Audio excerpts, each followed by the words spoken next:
जय श्री कृष्ण। हर हर महादेव। स्वागत है आप सभी का आपके अपने चैनल हमारे संस्कार में। आज हम आपके लिए लेकर आए हैं आश्विन मास कथा अध्याय 7। लेकिन उससे पहले आप सभी से निवेदन है कि जो भी चैनल पर नए हैं वो चैनल को सब्सक्राइब करें, वीडियो को लाइक करें, ज़्यादा से ज़्यादा शेयर करें, बेल आइकन को भी अवश्य ही दबाएं। कमेंट्स बॉक्स में जय श्री कृष्ण हर हर महादेव लिखना ना भूलें। परम पिता परमेश्वर की कृपा आप सभी पर हमेशा बनी रहे।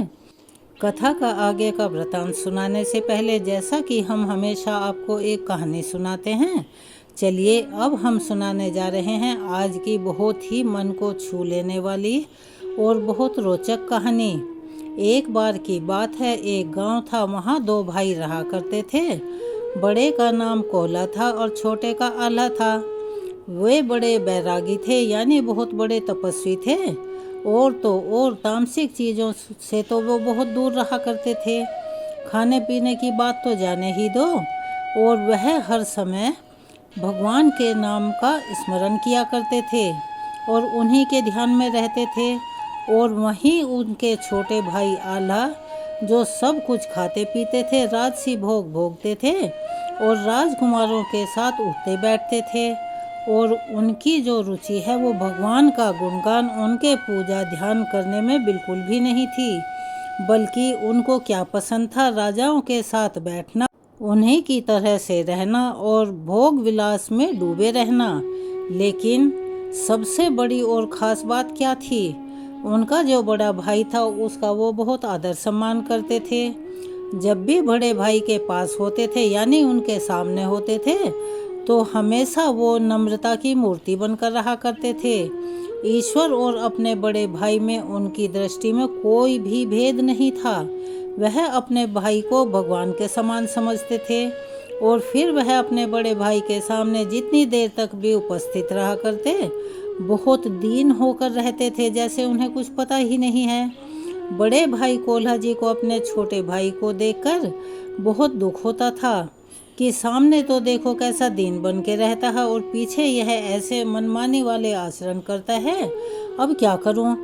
तब उन्होंने सोचा कि आला जी को एक बार भगवान के सामने लेकर चलते हैं, शायद वहाँ इन्हें कुछ अकल आ जाए। अब कोल्हा जी ने क्या किया, अपने छोटे भाई को साथ लिया और कहा कि चलो भाई द्वारका चलते हैं, द्वारकाधीश के दर्शन करते हैं और उनको साष्टांग प्रणाम करते हैं, तो तुम्हारा मंगल ही मंगल होगा।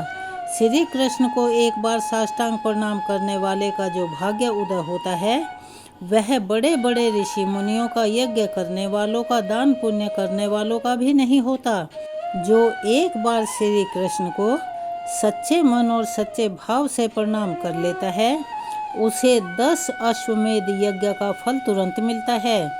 लेकिन बस अंतर इतना है कि 10 अश्वमेध यज्ञ करने वालों का फिर से जन्म हो सकता है, लेकिन श्री कृष्ण को साष्टांग प्रणाम करने वाले का पुनः जन्म नहीं होता।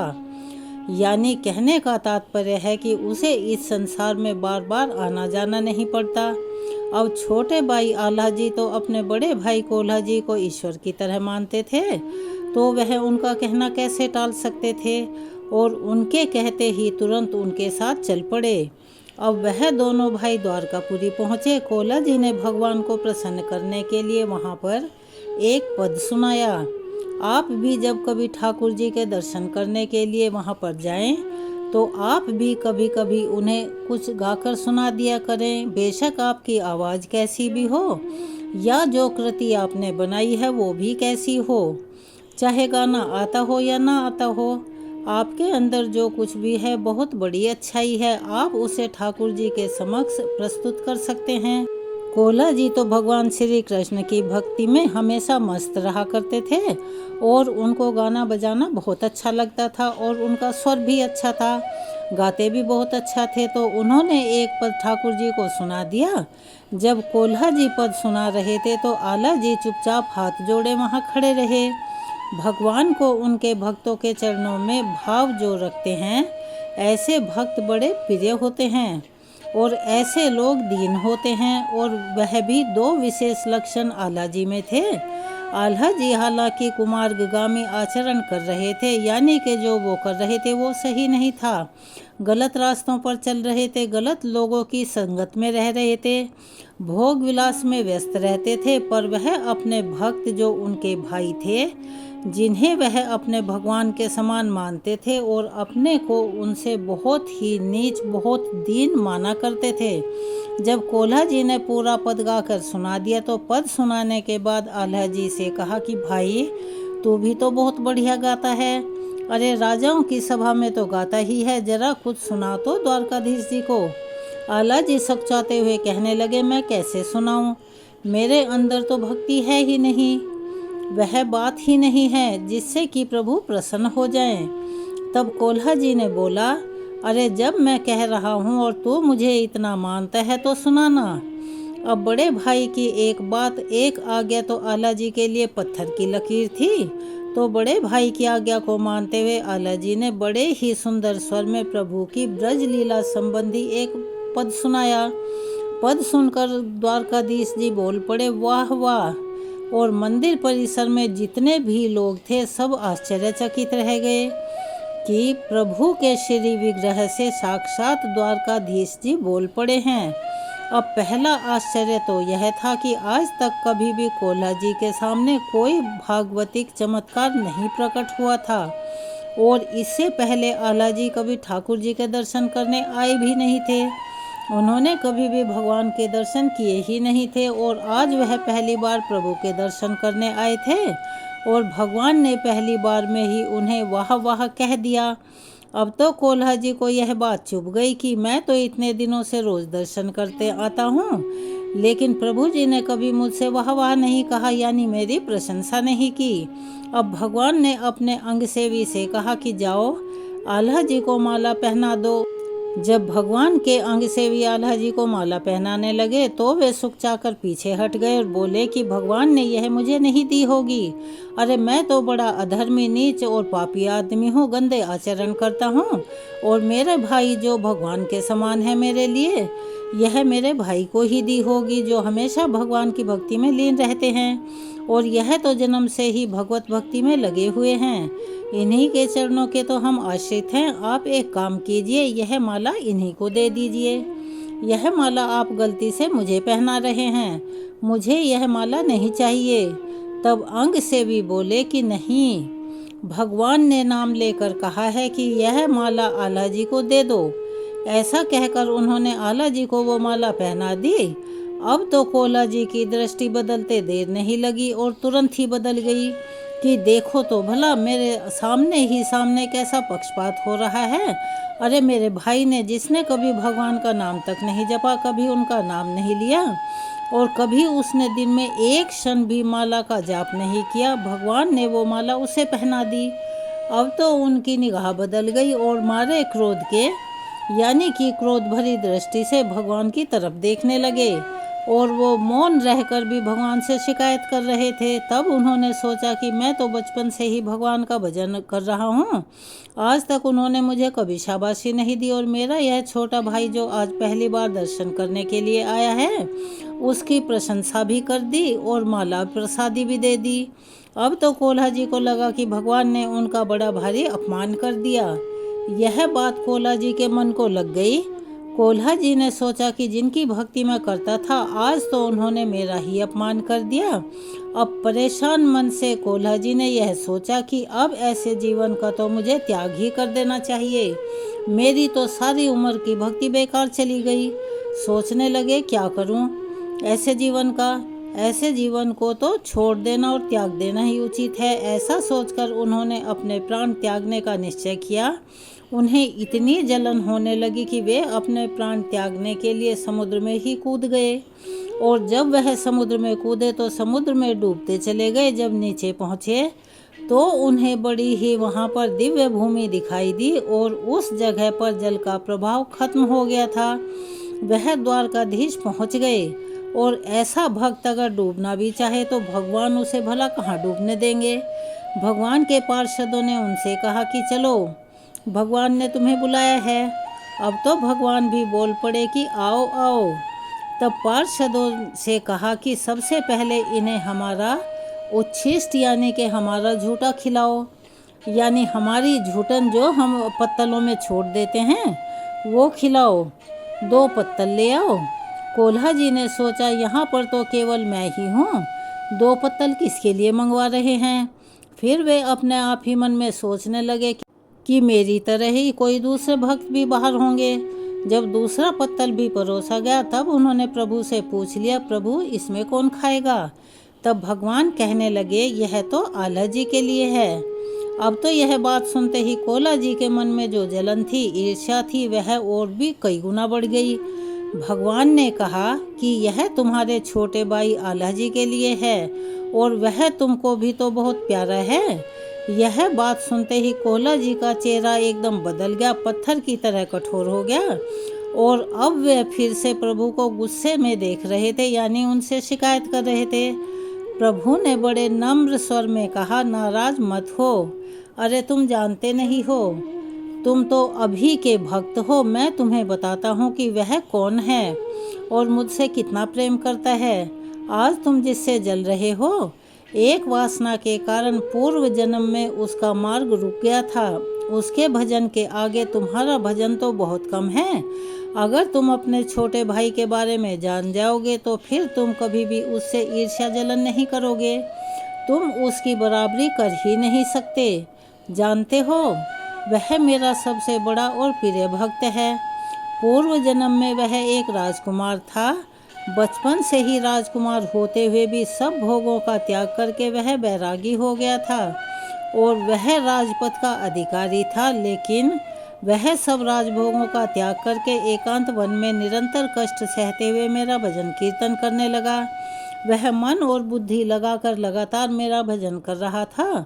बहुत समय व्यतीत करने के बाद उस जंगल में एक बार एक राजा अपने पूरे परिवार के साथ मनोरंजन करने के लिए आया। उन्होंने उसका राज वैभव, बहुत सी सुंदर युवतियां और साथ में भोग विलासिता की सामग्री देखी। अब तो आल्हा जी के मन में भी विषय सुख भोगने की इच्छा हुई।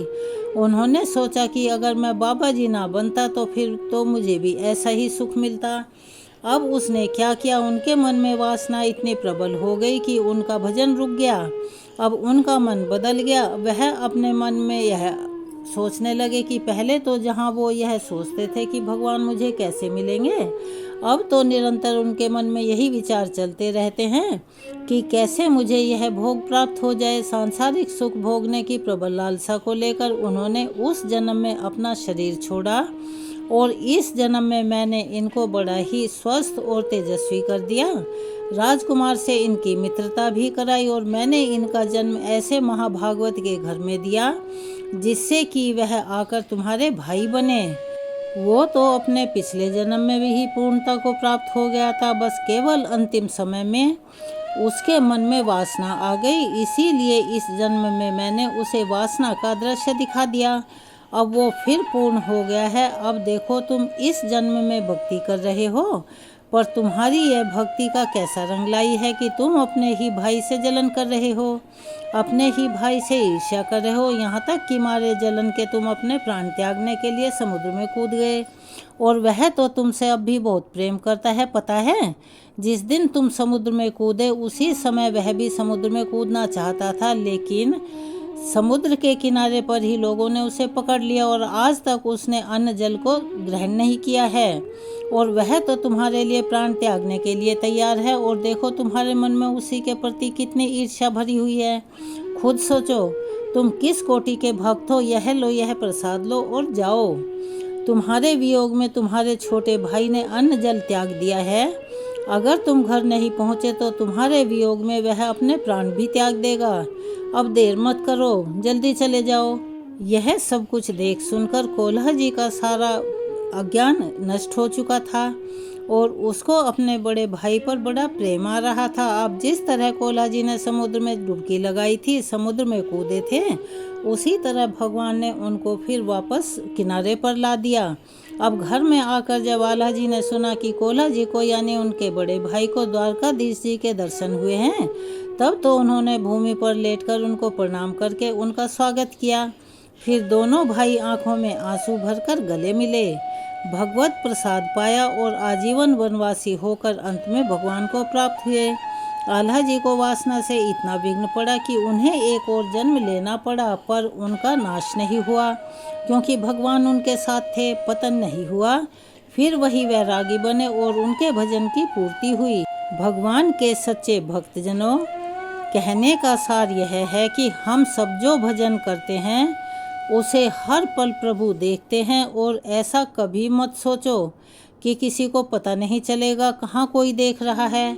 तो हम अपने मन के अनुसार काम करते हैं। श्री भगवान कहते हैं कि मेरे भक्त का कभी नाश नहीं होता और मेरा भजन तो अविनाशी है। अगर आप प्रमाद करेंगे तो थोड़ी रुकावटें आ सकती हैं, लेकिन भगवत प्राप्ति तो पक्का होनी ही है।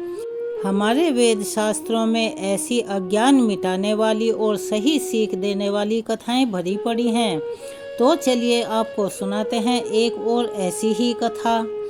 त्रिपुर दास जी का जन्म ब्रजमंडल के शेरगढ़ में हुआ था। उनके पिता राजमंत्री थे।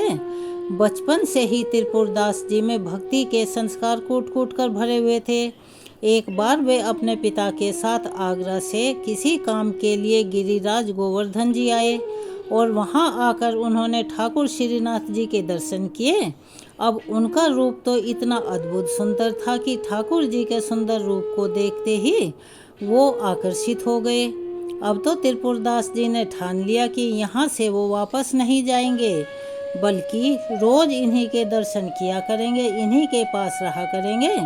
जब वापस जाने की बारी आई और उनके पिता ने उनसे चलने के लिए कहा, तब तो वह जाने को तैयार नहीं हुए। तब उनके पिता ने वहां अपने किसी परिचित से कहा कि यह बालक तो यहीं पर रुकने की जिद कर रहा है, तो वह उसे कुछ दिनों के लिए अपने घर में रख लें। कुछ दिनों के बाद जब इसका मन भर जाएगा तो वे आकर वापस ले जाएंगे। अब उन्हें इस बात का क्या पता था कि उनका पुत्र तो हमेशा के लिए वहीं बसने का फैसला कर चुका है। अब उनके पिता अपने पुत्र को वहीं छोड़कर वापस लौटने के लिए निकल पड़े। रास्ते में कुछ शत्रु दल के सैनिकों ने उन्हें घेर लिया और वहीं पर मार डाला। अब देखिए, जब भी कोई सच्चे मन से भगवान की भक्ति करना चाहता है या जब कोई बहुत अधिक पूजा पाठ करता है, तो आपने हमेशा यह भी देखा होगा और महसूस किया होगा कि कई बार बहुत जो बड़े भक्त होते हैं वो परेशानियों में घिरे रहते हैं। उनके जीवन में एक के बाद एक समस्याएं और दुख आते रहते हैं। तो जब भक्ति करना वो शुरू करते हैं तो भगवान इसी तरह की समस्याएं भेजकर, इसी तरह की परेशानियां जीवन में देकर भक्ति की परीक्षा लेते हैं। और भक्तों के जीवन में तो जब भक्ति प्रारंभ होती है तो उसी के साथ विपत्तियां भी आनी शुरू हो जाती हैं। जब त्रिपुर दास जी ने सुना कि उनके पिता को शत्रुओं ने मार डाला है, तो उन्होंने श्रीनाथ जी की ओर देखा और कहने लगे कि अब तो आप ही मेरे पिता, मित्र और मेरे सब कुछ हो। अब उन्हें तो अपने पिता की मृत्यु का जरा सा भी दुख नहीं हुआ, बल्कि उनके हृदय में तो गहरा आनंद हुआ कि उनका नाम मात्र का पिता अंतर्ध्यान हो गया। लेकिन उनका अपने वास्तविक पिता, जो अनंत जन्मों से उनके साथ देने वाला है, उससे उसका सीधा संबंध बन गया। अब तो उनका केवल श्रीनाथ जी पर ही विश्वास था और वे निश्चिंत हो गए।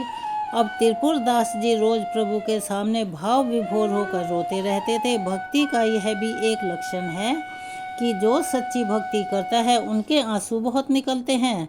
आंखें बंद करके भगवान का ध्यान कर रहे हो तो आंखों से आंसू निकल पड़ते हैं।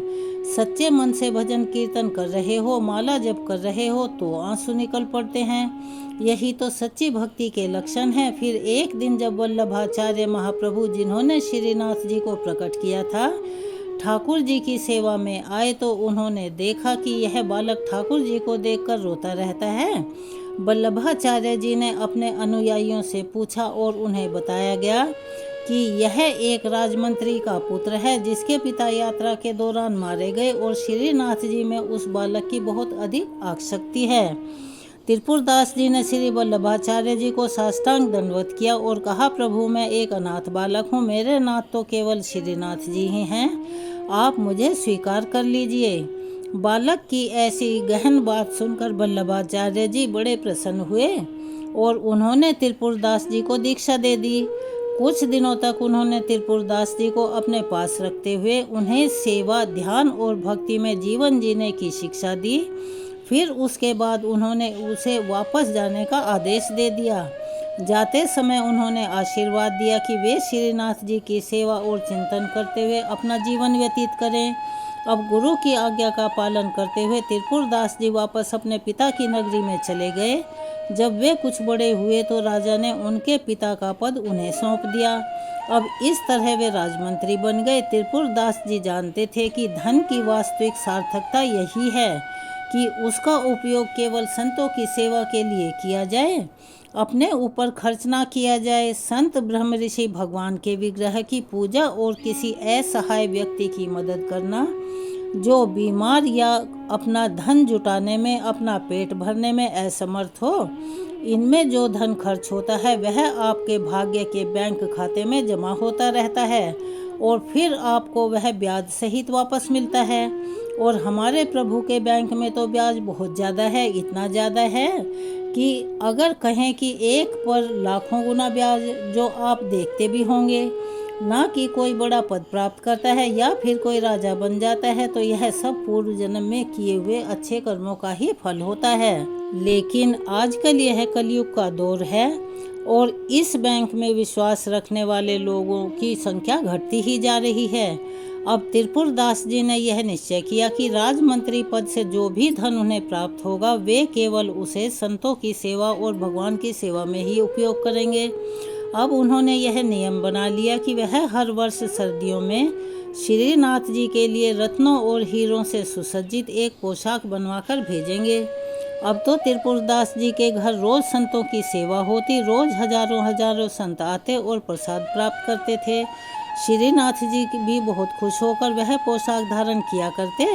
श्री विठलनाथ जी यानी श्री वल्लभाचार्य जी के पुत्र यह देखकर आश्चर्यचकित हो जाते थे कि जब वे ठाकुर जी को कोई भी अन्य वस्त्र पहनाते हैं तो प्रभु स्वीकार तो कर लेते हैं, लेकिन जब त्रिपुरदास जी के द्वारा बनवाई हुई कोई पोशाक उन्हें पहनाई जाती है तो उनके चेहरे की चमक और आंखों की चमक देखते ही बनती है, यानी कि वे बहुत ज़्यादा प्रसन्न हो जाते हैं।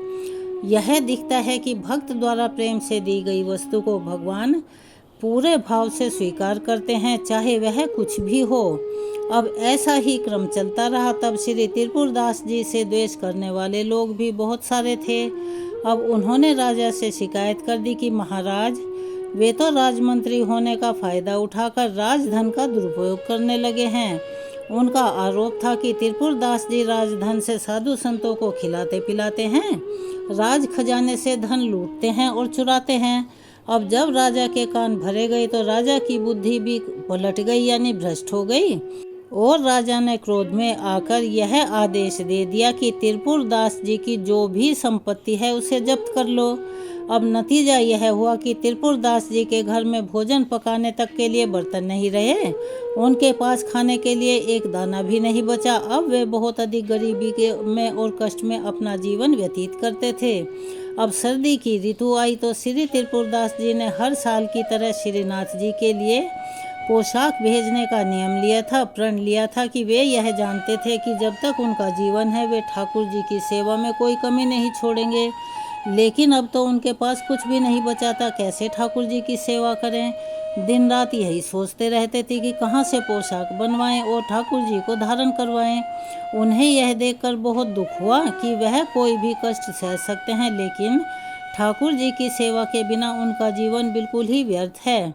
वे बहुत दुखी हो गए और ठाकुर जी से विनय करने लगे कि हे ठाकुर जी, हे प्रभु, मैं सारे कष्ट, सारे परेशानियां सह सकता हूँ, लेकिन आपकी सेवा के बिना मैं नहीं जी सकता।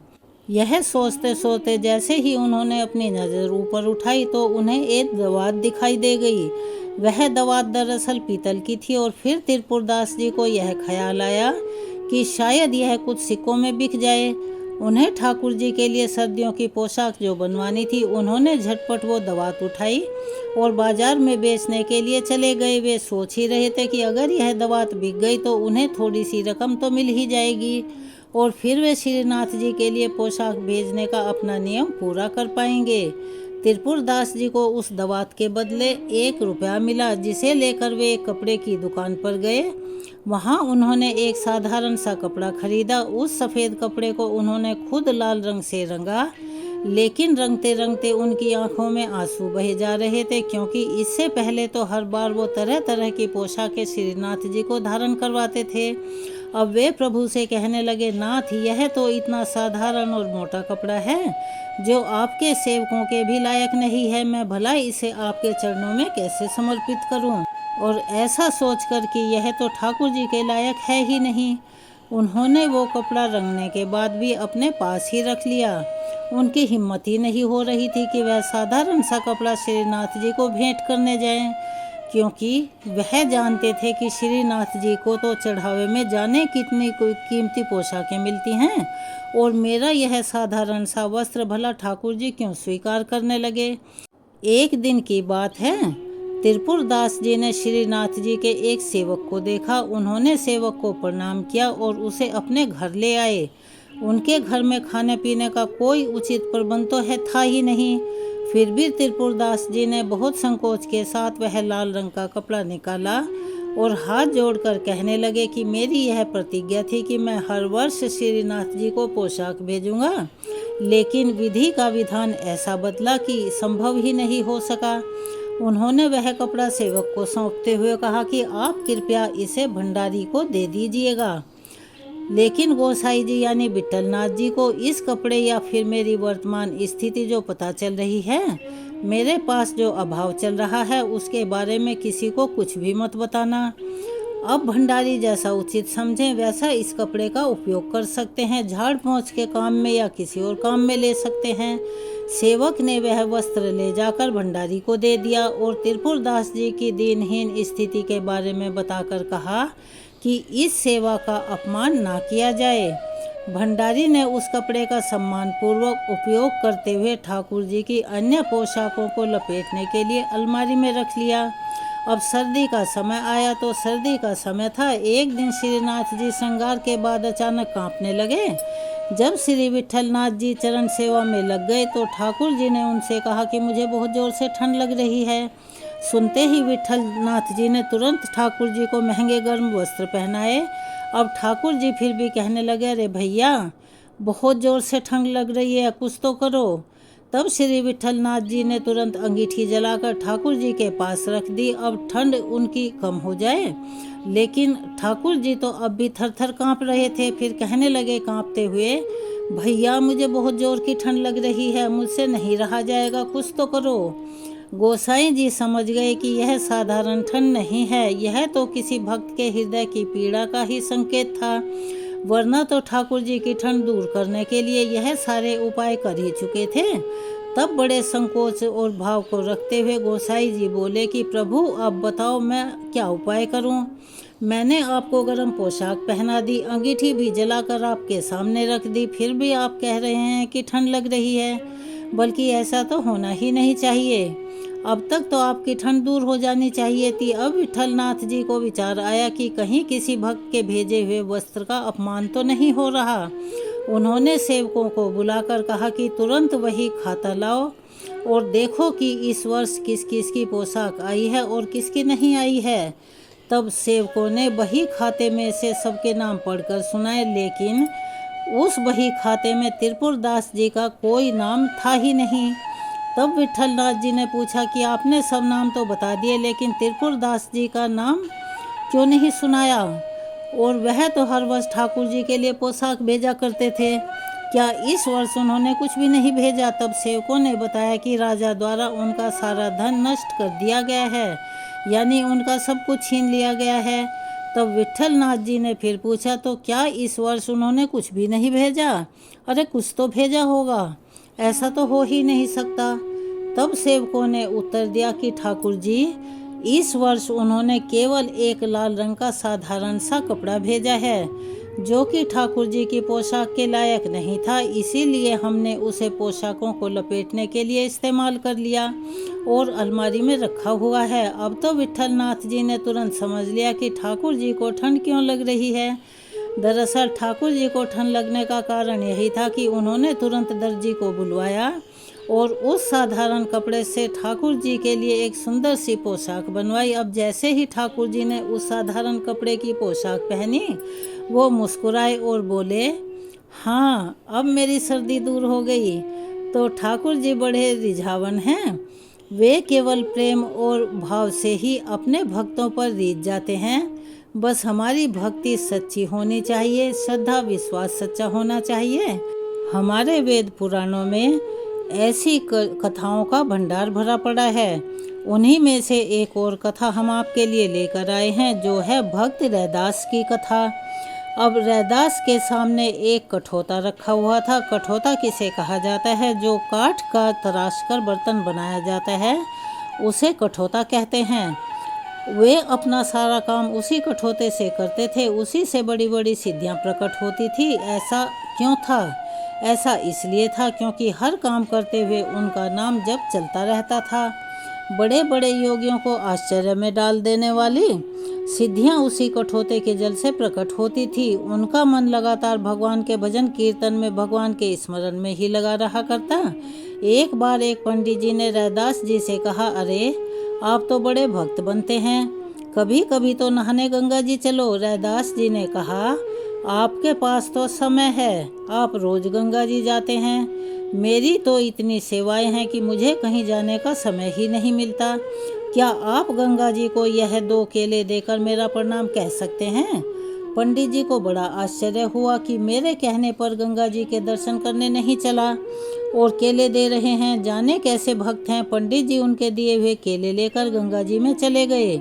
वहां स्नान करने के बाद उन्होंने गंगा मैया से कहा, मैया, रैदास जी ने यह 2 केले आपके लिए भेजे हैं। यह सुनते ही केले लेने के लिए गंगा जी के 2 हाथ प्रकट हो गए और उन्होंने वह केले अपने हाथों में स्वीकार कर लिए।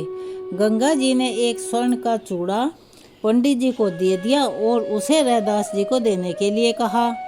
अब तो उस चूड़े को देखकर पंडित जी के मन में लालच आ गया और उन्होंने रैदास जी को वो चूड़ा न देकर अपने ही पास रख लिया। अब वह जिस भी गली से जाते, अंत में रैदास जी के दरवाजे पर आकर ही रुकते थे। यह चमत्कार निरंतर नाम जप का था। एक बार गुरु गोरखनाथ जी कबीर दास जी से कहने पर रैदास जी से मिलने आए। रैदास जी ने उन्हें अपने कठोते से उनके खप्पर में पीने के लिए पानी दिया। गोरखनाथ जी ने देखा कि वे उसी कठोते से चमड़े को भी धो रहे हैं। यह देखकर उन्होंने वह जल नहीं पिया और अपना खप्पर खाली करके वापस कबीरदास जी के यहाँ गए। उन्होंने अपना खप्पर कबीरदास जी की पुत्री कमाली जी को दे दिया और वह जल फेंकने को कहा। लेकिन कमाली जी को रैदास जी की स्थिति पता थी, तो उन्होंने उस खप्पर का सारा जल पी लिया। कुछ समय के बाद कमाली जी का विवाह हो गया। काफ़ी समय के बाद एक दिन गोरखनाथ जी घूमते घूमते उनके शहर में जा पहुँचे। गुरु गोरखनाथ जी ने कहा, क्या कोई ऐसा है जो मेरे इस खप्पर को भर दे? जो इसे भर देगा मैं उसी के घर पर भोजन ग्रहण करूंगा। अब जैसे ही कोई उसमें राशन डालता तो वह खप्पर सारा का सारा राशन खा जाता और खप्पर खाली का खाली ही रहता। लोगों ने खप्पर में बहुत सा राशन डालने की कोशिश की, लेकिन सारा राशन तुरंत खाली हो जाता था, चाहे वो कितना भी हो। अब कमाली जी ने यह सुना तो उन्होंने गोरखनाथ जी को अपने घर पर आमंत्रित किया। वहां पहुंचकर भी गोरखनाथ जी ने अपना खप्पर आगे किया और कहा, इसे भर दो। कमाली जी ने केवल 1 मुट्ठी अन्न लिया और उनके खप्पर में डाल दिया और उनका खप्पर ऊपर तक भर गया। यह देखकर गोरखनाथ जी ने उनसे पूछा कि तुमने यह चमत्कार कहाँ से सीखा? तब कमाली जी ने कहा, यह सब तो रैदास जी के उस कठोते के जल का ही कमाल है, जिसे आपने चमड़ा भिगोने वाला पानी समझा था। अब तो गोरखनाथ जी हैरान हो गए कि उन्हें वह पानी ना पीने पर अब बहुत भारी पछतावा हो रहा था। अब तो गोरखनाथ जी रैदास जी के पास गए और हाथ जोड़कर उनसे पानी पिलाने का आग्रह किया। रैदास जी ने उन्हें जल दिया और कहा कि अब तो यह जल चमड़े का ही रहेगा। उस समय बात अलग थी। ऐसे ही रैदास जी ने एक राजा को अपने कठोते से जल दिया। उस राजा ने उसे घृणित समझते हुए उसे पीने का केवल नाटक भर किया और उसे अपने वस्त्रों में बहा दिया। जब धोबी ने वो कपड़े धोने से पहले अपने दांत से उनसे कुछ निकालने की कोशिश की तो उस जल के पान से उसे दिव्य प्रकाश और आनंद की अनुभूति हुई। तब तो वह धोबी विवल हो गया, उसकी आंखों से आंसू बहने लगे। उस कठोते के जल में ऐसा क्या चमत्कार था। दरअसल रैदास जी हर समय नाम जप करते हुए अपनी सारी सेवाएं करते थे, इसीलिए वह कठोता जिसे घृणित समझा जाता था, जिसमें चमड़ा भिगोया जाता था, वह दिव्य हो गया था। अब काशी के बड़े बड़े विद्वानों ने निर्णय किया कि रैदास जी को दंड दिलवाना चाहिए, क्योंकि वह चमड़े का अपवित्र कार्य करने के बाद भी ठाकुर जी की सेवा किया करते हैं। अब उन्होंने वहां के राजा के कान भर दिए कि जिस राज्य में ऐसा अपवित्र, ऐसा घृणित कार्य होता है और जहां अनाधिकारी पुरुष ठाकुर की सेवा करता है, वहां तो अकाल पड़ जाता है। इसके बाद तो रैदास जी को राजा के द्वारा बुलवाया गया। रैदास जी अब महल में आए, राजा के सामने खड़े थे। राजा ने उनसे कहा, आपको ठाकुर सेवा का अधिकार नहीं है, फिर भी शास्त्रीय पद्धति से आप उनकी सेवा करते हैं, इससे हमारे राज्य में तो अकाल पड़ जाएगा। रैदास जी बोले, ठाकुर जी ही मुझसे सेवा चाहते हैं, अब इसमें मैं क्या करूं? राजा ने कहा, बस बातें बनाने से काम नहीं चलेगा, इसका प्रमाण क्या है कि ठाकुर जी तुमसे सेवा करवाना चाहते हैं? तब रैदास जी ने कहा, मैं अपने ठाकुर जी को विराजमान करता हूँ, आप बुला लो। अगर वह आपकी गोद में आ जाएं तो मान लेंगे कि आप विद्वान जन जो भी कह रहे हैं वह सही है, और अगर मेरे बुलाने से ठाकुर जी मेरी गोद में आ गए तो मान लेना कि ठाकुर जी मेरी सेवा स्वीकार करते हैं। अब तो वहाँ पर भारी भीड़ इकट्ठी हो गई। हर कोई इस दृश्य को देखने के लिए व्याकुल था। आप सभी ब्राह्मणों ने राजा के सामने इसे स्वीकार कर लिया। अब सब ब्राह्मण वेदों के मंत्र पढ़कर शास्त्रीय विधि से ठाकुर जी को बुलाने लगे, लेकिन ठाकुर जी किसी के पास गए ही नहीं, अपनी जगह से हिले तक नहीं। ध्रुवदास जी ने लिखा है कि भक्तों की प्रेममयी पुकार से जितना प्रभु प्रसन्न होते हैं, उतना वेद मंत्रों से भी नहीं होते। जब रैदास जी के आंसू बहने लगे तब उन्होंने ठाकुर जी को पुकारा तो ठाकुर जी तो सिंहासन सहित आकर उनके हृदय से लग गए, उनकी छाती से लग गए। यह सब देखकर सारे के सारे ब्राह्मण जो मंत्र वेदता थे हैरान रह गए। उन्होंने कहा, नहीं नहीं, ऐसा हो ही नहीं सकता, यह इनके ठाकुर जी हैं, इसीलिए ऐसा हुआ, हम अपने ठाकुर जी लाते हैं। फिर देखते हैं ब्राह्मण लोग किसी प्रकार भी इस बात को मानने के लिए तैयार ही नहीं थे। रैदास जी इसके लिए भी तैयार हो गए, लेकिन दोबारा भी वैसा ही हुआ। रैदास जी ने उनके ठाकुर जी को पुकारा और ठाकुर जी उनके पास आ गए। इस तरह जब तक जीवन में भगवान के नाम का जप नहीं है, तब तक भगवान के प्रति भाव नहीं है, तो ठाकुर जी को प्राप्त किया ही नहीं जा सकता। लेकिन आप चाहे गरीब हैं, आपके पास धन नहीं है, उन्हें अर्पित करने के लिए कुछ भी नहीं है, और आपके मन का भाव सच्चा है, तो ठाकुर जी को प्राप्त करने से आपको कोई नहीं रोक सकता। चाहे समय थोड़ा सा ज़्यादा लग जाए, लेकिन वो आपको मिलेंगे ज़रूर, उनकी कृपा आप पर अवश्य ही होगी।